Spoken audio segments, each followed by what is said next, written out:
Hello bachcho, let us read the question, and the question says if the angle between two forces increases the magnitude of their resultant will be। ठीक है, तो अगर दो forces के बीच का angle हम change करते हैं तो उनके रिजल्टेंट में क्या इफेक्ट आएगा, मैग्नीट्यूड ऑफ देयर रिजल्टेंट क्या होगा। ठीक है, तो लेट्स से की concept will be, let us R is the resultant of two vectors, two force vector mod of A है ना प्लस B।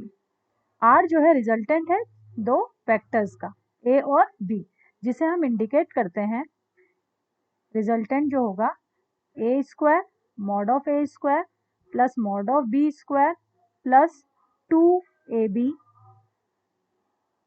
cos theta. ठीक है, तो यही रिजल्टेंट है। अब चलिए देखते हैं इसमें कि मान लिया हमारा दो वेक्टर्स हैं। ठीक है, ये वेक्टर A है, ये वेक्टर B है, तो इनका जो रिजल्टेंट होगा वो कुछ इस तरह से होगा।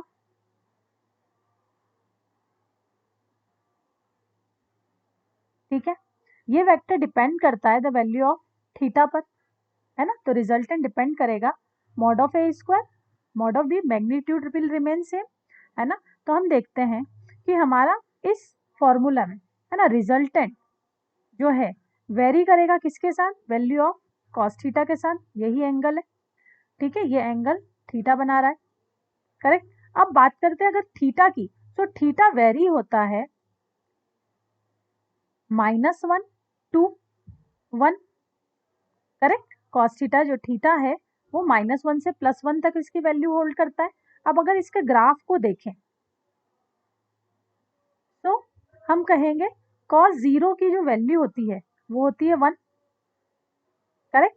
कॉस 0 की जो वैल्यू होती है वो होती है 1, तो यहाँ पर ये सपोज कर लिया हमने +1, ये सपोज कर लिया हमने -1, और जैसे जैसे कॉस थीटा की वैल्यू इंक्रीज करेंगे हम 0 से 30, 45, 60, 90, तो 90 पे जो वैल्यू हो जाएगी वो डिक्रीज होकर कितनी हो जाएगी 0, ये 90 डिग्री की वैल्यू हो गई, करेक्ट। और 90 के बाद जैसे जैसे हम अब एंगल को और बढ़ाते जाएंगे तो हमारी वैल्यू जो है वो इंक्रीज होके कितनी हो जाएगी, सॉरी और डिक्रीज होके कितनी हो जाएगी -1।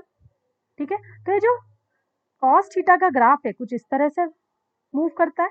तो आप देखेंगे कि हमें क्या कहा जा रहा है, हमें कहा जा रहा है कि when the angle between two forces increases, तो हम कह सकते हैं व्हेन एंगल जो 0 से इंक्रीज हो रहा है सपोज, ठीक है, व्हेन थीटा इंक्रीजेस, तो हमारा जो ग्राफ है उसकी वैल्यू कितनी हो रही है, कॉस थीटा की वैल्यू क्या होती जा रही है, डिक्रीज। तो हम कहेंगे cos theta value will be decrease, और कॉस थीटा की वैल्यू क्योंकि डिक्रीज हो रही है तो जो रिजल्टेंट है, ठीक है, जो रिजल्टेंट है वो भी क्या होता जाएगा, डिक्रीज, करेक्ट। तो जैसे जैसे हम एंगल 0 से, ठीक है, यहाँ हम थीटा को भी देख लेते हैं, थीटा की वैल्यू होल्ड करते हैं हमारा कौन सा एंगल, 0 डिग्री से 180 डिग्री तक। ठीक है, तो थीटा की वैल्यू 0 से 180, जैसे जैसे एंगल बढ़ाते जाएंगे हमारी वैल्यू क्या होती जाएगी, कम होती जाएगी। इसका मतलब जो हमारा मैग्नीट्यूड ऑफ रिजल्टेंट है ना, रिजल्टेंट भी क्या होता जाएगा, डिक्रीज होता जाएगा। So which option is correct, option A decreases is the correct option. I hope this is clear to you. Thank you.